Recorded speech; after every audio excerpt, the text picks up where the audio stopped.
is Joep... Maarten, jij had toch première, hè? Ja. Wat doe je hier dan? Ja, ik dacht, ik ga maar eens een keertje niet. Maar hoe ging het? Ja, ik moest even zaken doen. Pieter moest even zaken doen. En goed ging dat, Maarten. Ja. Goed! Het is eigenlijk heel gemakkelijk om zaken te doen. Je moet gewoon doen wat Joep doet. Dus een beetje suggereren, tikkeltje exalteren, een beetje chanteren. En ik heb het woord niet gebruikt, maar ik heb het woordeloos toch wel overgebracht. Het is toch wel overgekomen, zeg. Welk woord? Zelfmoord. Goed was het. Goed, Maarten, echt waar. Ik ging vanmorgen naar het kantoor met die brief die Tom had opgesteld, die de collega's moesten ondertekenen. Ik de hele dag al draaierig, misselijk, pipperig. Ik op kantoor gekomen, kopieën gemaakt. Ik denk, wacht ik op de pauze, leg ik ze in de postbakjes. Ik kreeg het niet voor elkaar. Ik kreeg het niet voor elkaar. 4 uur, iedereen opruimen. 5 uur, iedereen naar huis. Echt, ik walgde van mezelf. Laf ligt al mijn hele leven op de loer. Nou, goed, ik naar de kroeg. Ik denk, nou, biertje genomen. Ik denk van, weet je wat? Dan stop ik die brief bij iedereen in de brievenbus. En morgen ben ik ziek. Ja.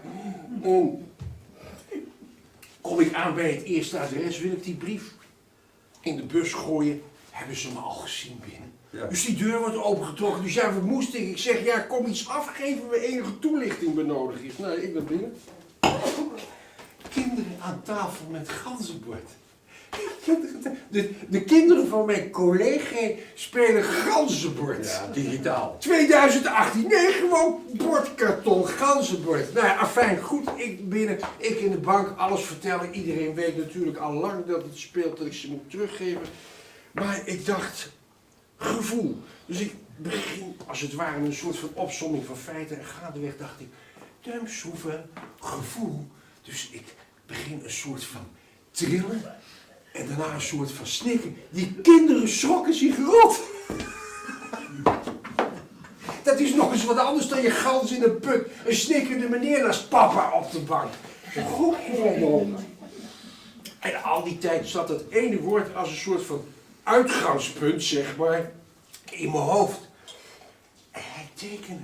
Die lul van grote stedenbeleid. Hij tekende. Nee. Theo Uilenburg tekende. Nee. Ja, dus... Ik denk, het smaakt te pakken, hoppatee. 7 van de 12 handtekeningen. Nee. Dat kan toch goddomme nog misgaan? Nee. Gaat niet. En Vermeulen wordt door Joep gesnoten, dus wat kan er nog misgaan? Ja. Ze zijn nu echt van mij. Ja. Ze zijn van mij. Ja. Maar het verkoop had ik natuurlijk nooit moeten doen, daar heb ik ook spijt van. Ja, oké. Enorme spijt van. Die had ik nooit kunnen terugkopen, dat is onmogelijk. Hè? Dus als dit niet gelukt was, wat had ik dan gemoeten, wat had ik dan gekund?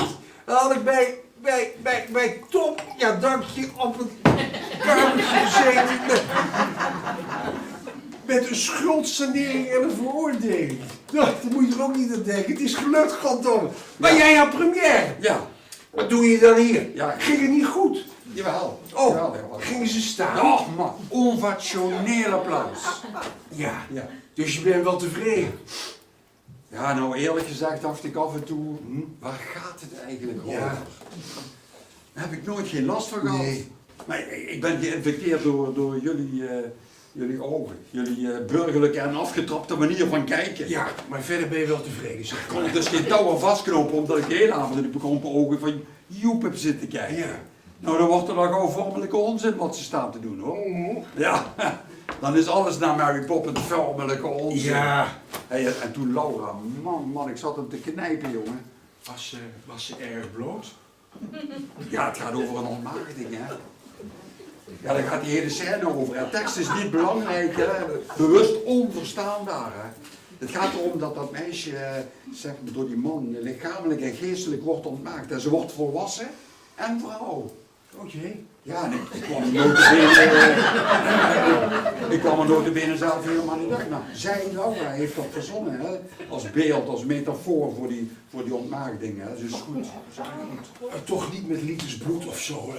Ja, dat is het eerste wat je verzint, hè? Ja. Dat ze opstaan en een spoor van bloed op zijn beeld trekt, hè? Hebben we ook wel geprobeerd hoor, maar dat werkt toch niet. Nee. Kijk, Laura wordt helemaal ingesmeerd met schoensmeer.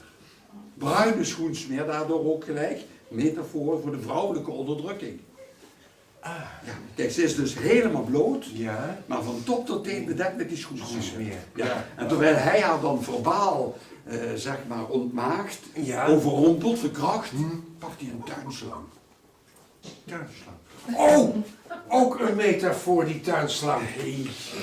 Nee, hij pakt een tuinslang en hij spuit daar helemaal bloot. Prachtig. Dat witte velletje dat daar bibberend onder vandaan komt. Ja. Mensen waren aangedaan. En Joep, Connie was echt aangedaan. Maar Joep ook. Ja, Joep. Na afloop geen Joep. Ja, we stonden achter te wachten met champagne op hem, maar geen Joep.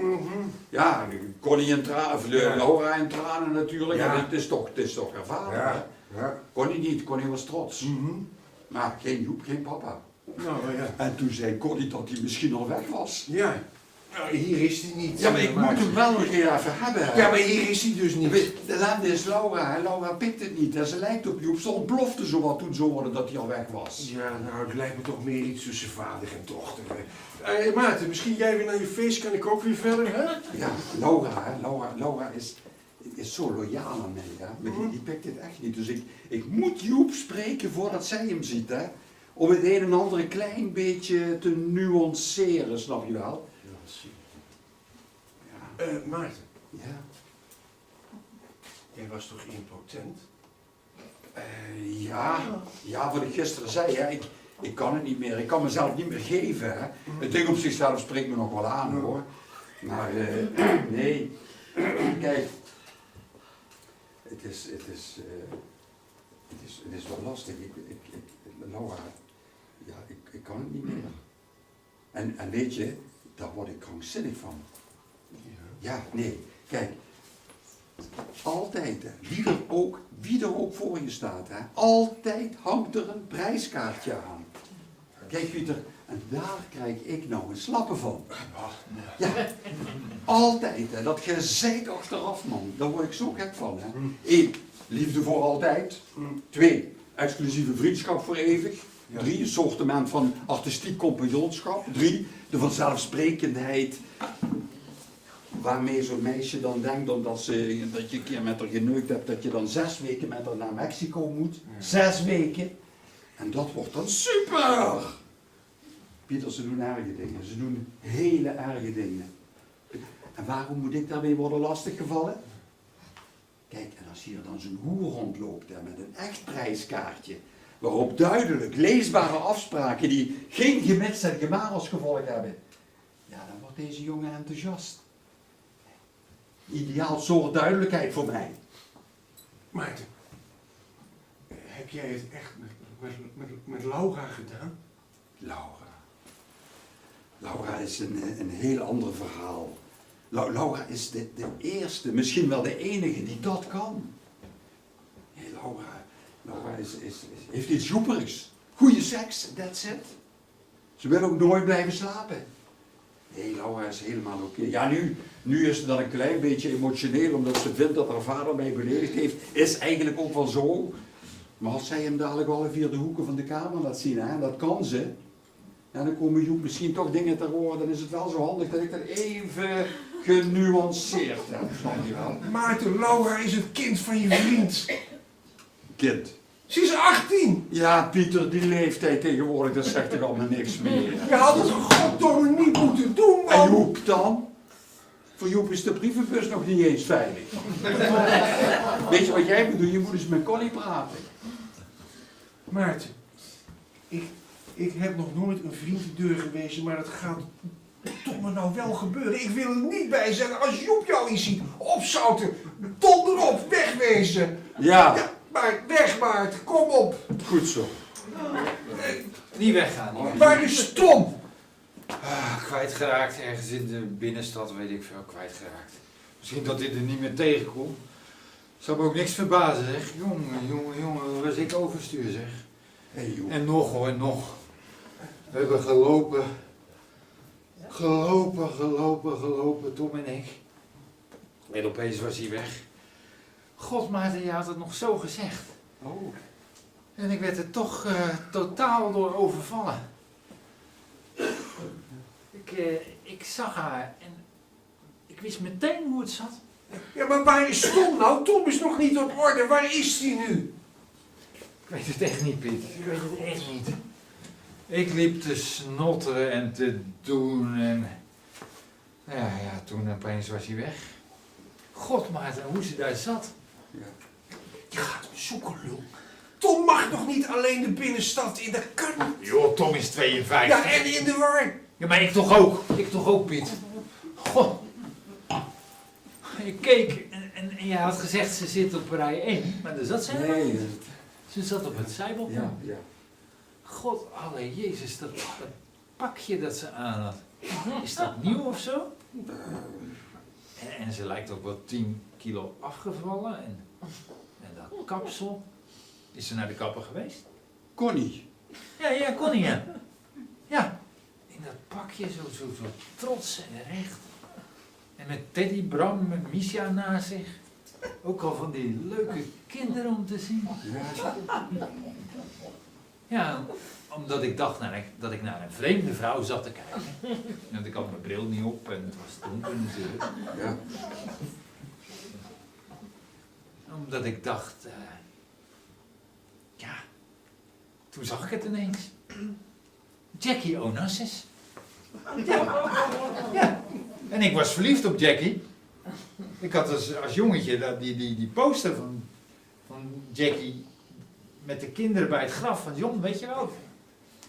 Ik was verliefd op haar. En toen zag ik pas dat Connie was. En Connie is dus Jackie.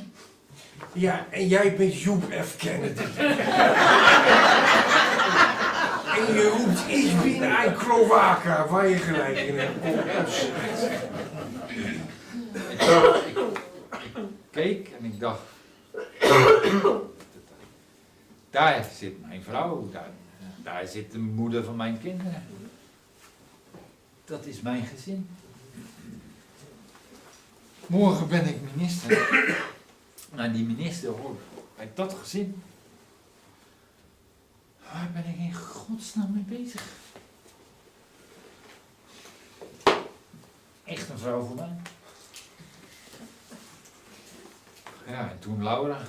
Hé Joep. Tja, ik ben kapot gegaan. Dood. Maar hij kon natuurlijk niet gaan zitten janken. Dus ik hield alles binnen. Maar Tom die zit naast me en die zegt, hé Joep, die hele rij hier die is geschakeld, weet je dat? Iedereen zit met je mee te schudden. Jank gewoon. God. Maarten. Ik had je natuurlijk gewoon moeten vertrouwen, hè? Dat beeld, dat prachtige beeld van dat jonge vrouwenlichaam dat door dat water afgespoeld werd. Het was prachtig. Echt prachtig. Piet had erbij moeten zijn. Het was zo mooi. Ik had je natuurlijk gewoon moeten vertrouwen. Dankjewel. Zo mooi, man. Dankjewel. Zo mooi. Ach ja, vader hè. Ik ben na afloop, na het applaus nog wel in de foyer naar Connie toegegaan, hoor. En ik dacht, ik neem ze in mijn armen, hè. Ik til erop, mijn vrouw, mijn meisje. Maar ik zag haar. Ik durfde niet. En ze kijkt me aan en zegt, lieverd, gaat het wel? Ik zeg, ja, ik herkende je niet. Ze zegt, nee, dat zag ik nou hoe je keek.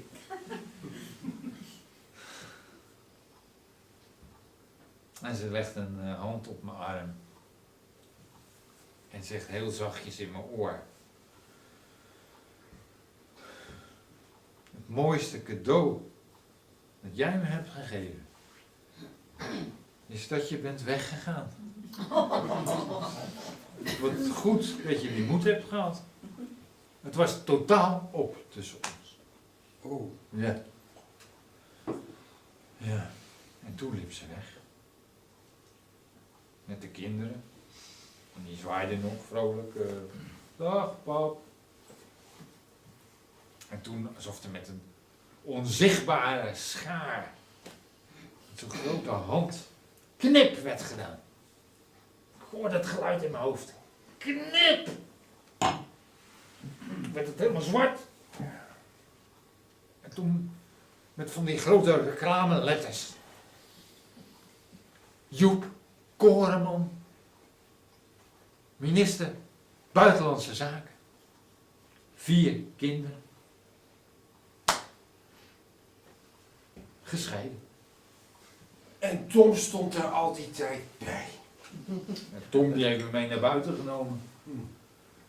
God zeg, je vraagt even een adempauze en je wordt niet meer terugverwacht thuis. Adempauze. Ja. Je stond met een vleesvork voor haar neus te zwaaien, weet je nog? Oh ja. Sorry. Dus je kan een makelaar gaan zoeken. Huh? Ja? Ja, nou, sorry, ja. Ja. En Joep. Maarten, wat wil je nou? Tom, Tom. laat je neus eens zien. Klowaka! Laat je neus eens zien. Heb je gebruikt? Ja, natuurlijk heb ik gebruikt. Man, ik wil even terug naar mezelf. Ja, even rust aan mijn kop. Ja? Jullie zijn zo nadrukkelijk aanwezig. Jij bij jou, Piet. Heel logisch. Ik ben ermee bezig met je probleem. Ja? Daar heb je me ook voor gevraagd. Oké. Ik heb 7 handtekeningen. Oké. Goed, dat is concreet. Goed. Nou, en dan nu iedereen weg.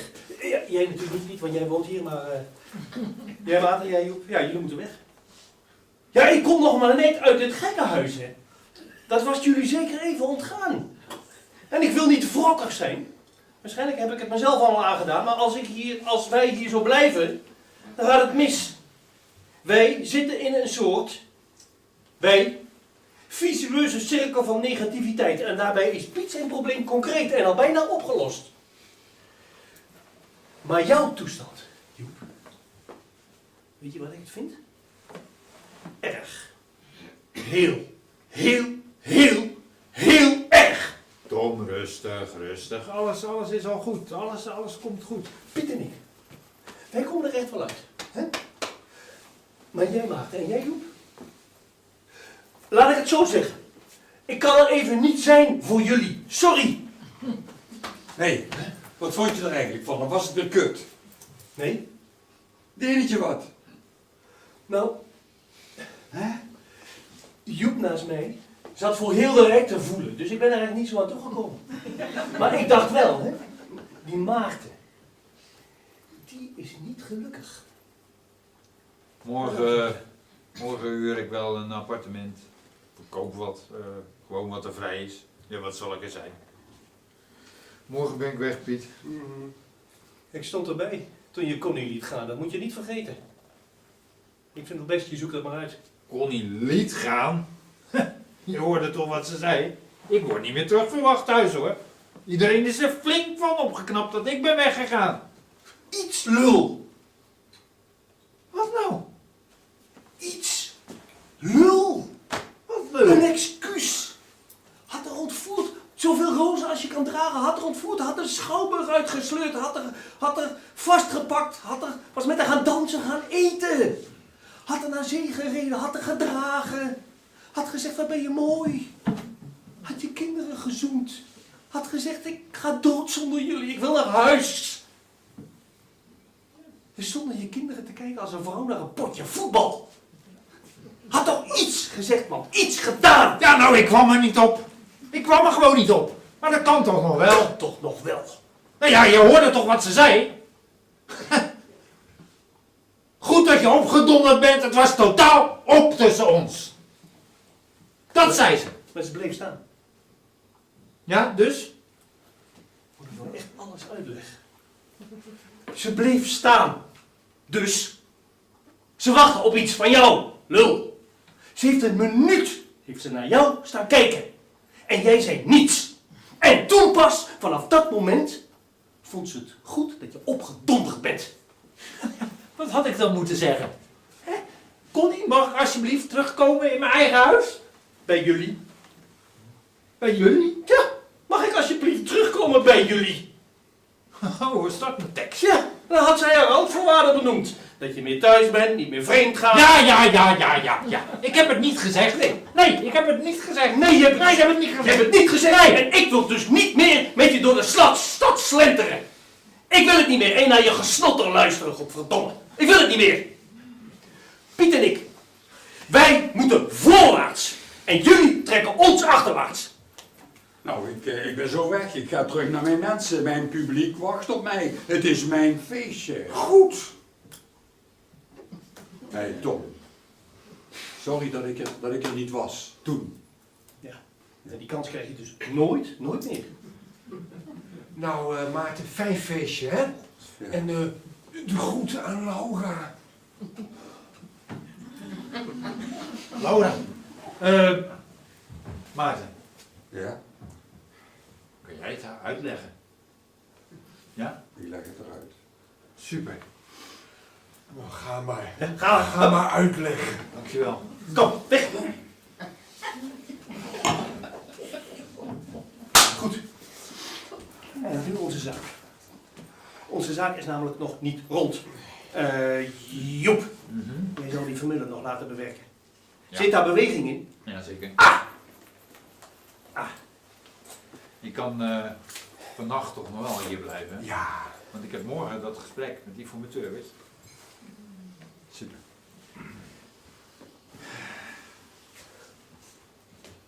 Hey, jongens. Weten jullie welke zaak ik nog eens een keer zou willen doen? De grootste aanklacht ever tegen de Verenigde Staten van Amerika en Rusland. De grootste fraudezaak aller tijden, man, geweldig. En wat is namelijk het geval, hè?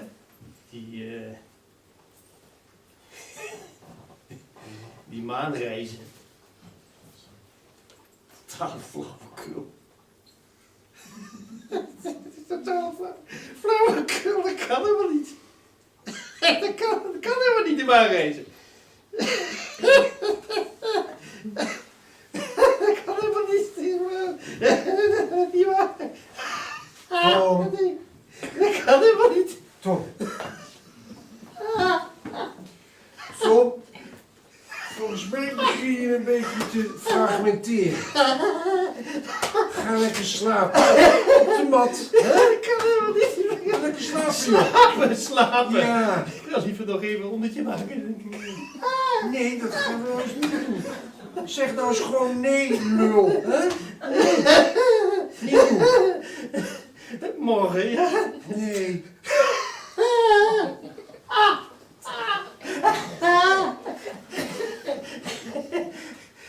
Morgen. Morgen.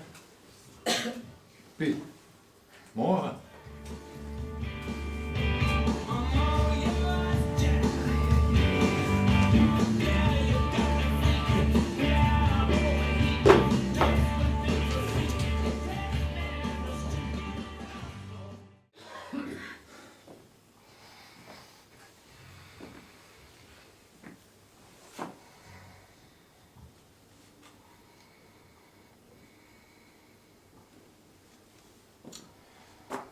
Het is allemaal anders gelopen.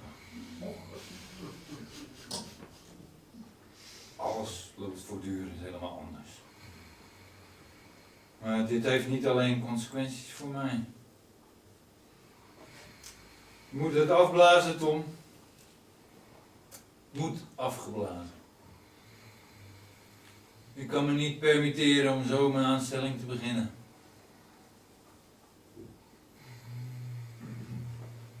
Tom. Tom. En? Het gaat heel hard aankomen. Ja. En jij moet me daarbij helpen. Buza? Nee, Tom. Geen buza. Geen Economische- financiën. Geen economische zaken. Economische zaken ook niet. Nee. Ik had nog iemand op die lul gezet, hè, die Vermeulen. En? Knakte als een bloem in het ochtenddauw. Die heeft binnen een kwartier toegezegd dat die hele zooi inschenking betreft. Die man die gaat een handdruk krijgen en die gaat accijnzen controleren op jenever of weet ik zo. Hij gaat hier gewoon weg. Yes, hij is gesnoten, oké. Ja. Maar ik ga er helemaal niks mee doen met die informatie. En welke dwingende reden ligt daar aan ten grondslag? Minister, Ik ben aangesteld op een positie, zeg maar, waarin ik het me absoluut niet kan permitteren dat mijn carrière begint met een bericht dat ik heb helpen voorkomen dat door een vriend van mij gepleegde diefstal van schilderijen uit een gemeentedepot aan het daglicht zou komen. Ik trek me terug.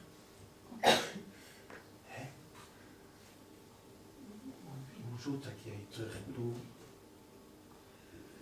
je zit, dat kan niet. Nou, er kan heel veel meer wat niet kan dan jij denkt, Tom. Ja, maar je zit erin. Je hebt toegezegd. Je hebt je medewerking verleend. Nee, Wel, de zaak is bijna rond. Je weet toch wat die dingen voor hem betekenen? Ik weet van geen Van Goppels. Wel, daar weet je van. Je weet het toch. Ja, nou ja, maar die kringen die gaan dus terug naar de gemeente. Ben je onder druk gezet? Oh, nee. Nou dan, wat kan het jou nou schelen? Je zit de komende jaren vooral heel ver weg. Nou, dat niet. En bovendien, hij kan ze niet eens teruggeven, want hij heeft die 4 verkocht. Ja, ja dat is treurig, ja. Maar niet mijn probleem. Oh, dat ga je Pieter vertellen. Dat durf jij hem te vertellen. Nee, jij gaat hem vertellen. Ik stuur hem naar jou. Ik stuur hem naar jou. Ik heb een appartement gehuurd aan de andere kant van de stad. Ik heb hier niet gelogeerd. Ik ben hier nooit geweest.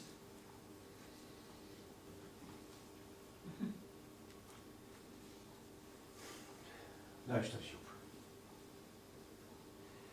We hebben gezegd dat we het voor hem zouden regelen. Ja. Dat hebben we beloofd. Dat zegt iets.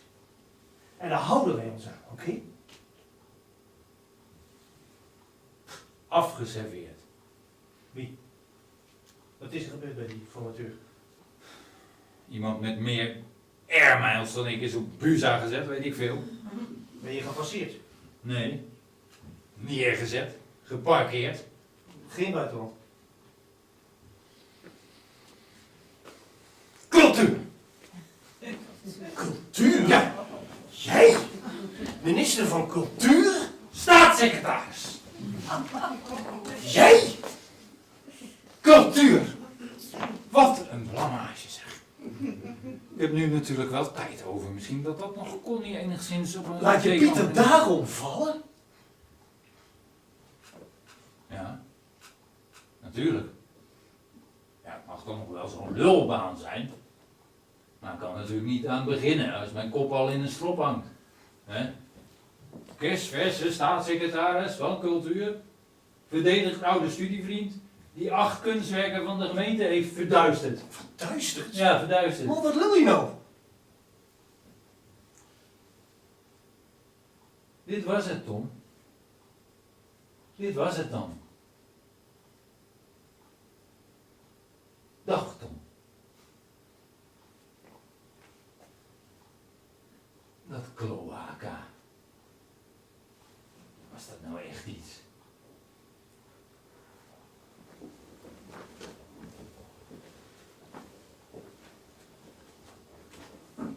Nee.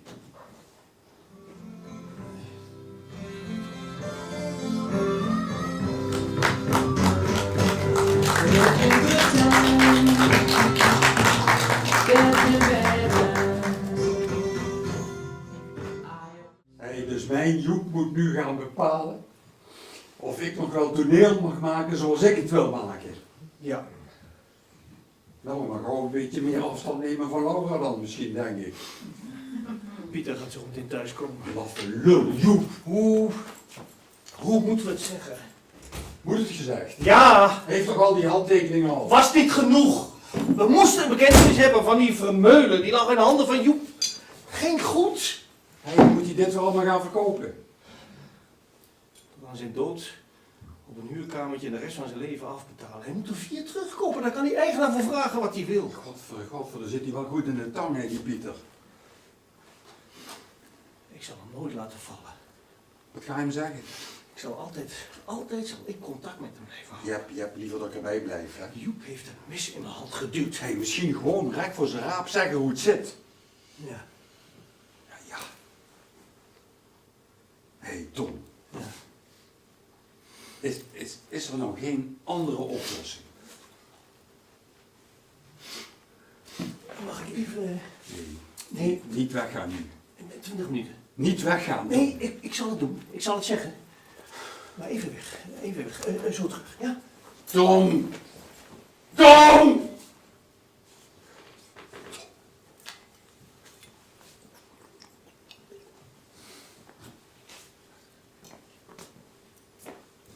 Maarten?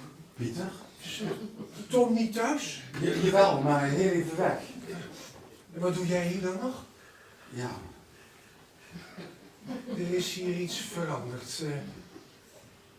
Joep is weg. Ja, Joep is weg. Ja. Cultuur. Ik hoorde cultuur. Ja, Joep. dat hij toch 2 keer per jaar in het theater komt, denk ik. Joep. Cultuur.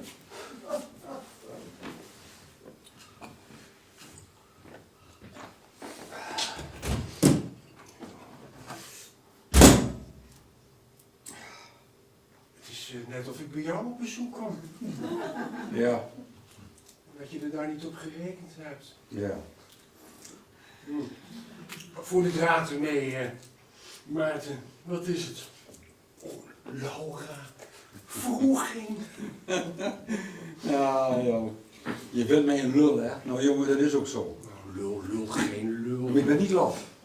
Nee, dat ben ik. Ik ben een laf Nee, altijd geweest. jij niet, Joep. Oh, Ja. Ik ben je vriend en ik moet het je zeggen. Dat doen vrienden. Joep is weg, geen berichtje. Joep is weg. Joep is weg. Hier nooit geweest.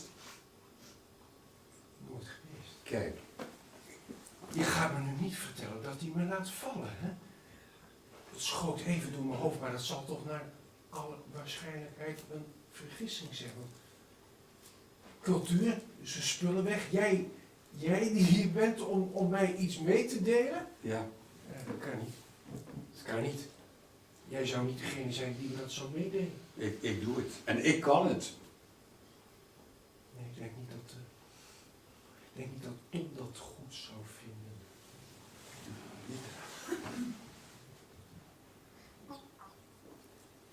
Vertel het dan maar, Maarten. Nou, in de eerste plaats is Joep een opportunist. En mateloos ambitieus. In die zin geen verrassingen. Joep gaat niet verder met Vermeulen. Nee, Joep, laat je vallen. ja. Wist je dat al? Nee, nu pas, nu jij het gezegd hebt. En Tom is zo hier. Tom die komt er zo aan. Zo gaat dat.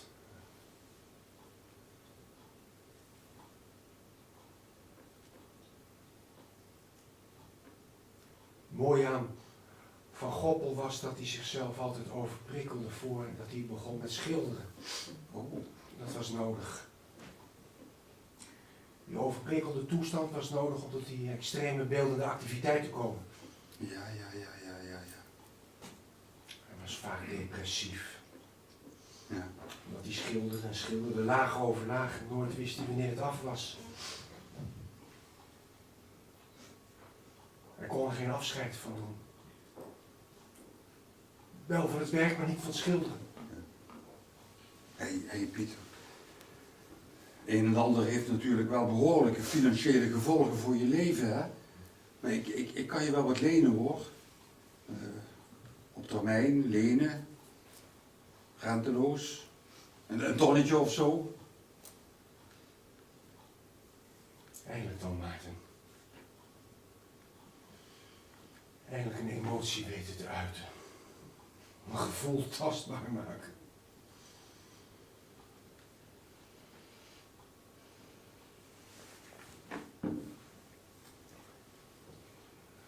Van Goppel wist nooit wanneer iets klaar was. Ik wel.